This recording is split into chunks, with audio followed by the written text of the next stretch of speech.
Gubernur DKI Jakarta Anies Baswedan turut menghadiahi Gresia Poli dan Apriani Rahayu pebulu tangkis peraih emas pada nomor ganda putri Olimpiade Tokyo 2020.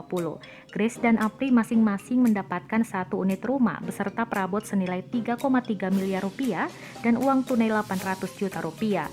Dikutip dari Antara, rumah yang dihadiahkan untuk Gresia dan Apriani dipersembahkan oleh Yayasan Pembangunan Jaya Raya selaku lembaga yang membina pasangan ganda putri tersebut. Sementara itu, uang tunai sebesar 800 juta rupiah diberikan kepada pasangan yang berbeda usia 11 tahun itu oleh Pemprov DKI Jakarta. Di samping itu, Grace dan Apri juga mendapatkan kartu anggota Ancol yang berlaku seumur hidup dari PT Pembangunan Jaya Ancol.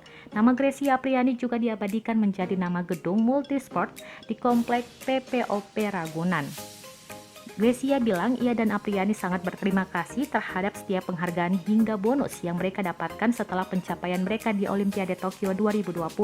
Namun ia ingin semua orang tak hanya melihat soal nominal bonus dan apresiasi, melainkan juga menengok sejarah perjuangan mereka di balik pencapaian ini. Sementara itu, Apriani menyampaikan rasa terima kasih terhadap seluruh pendukungnya.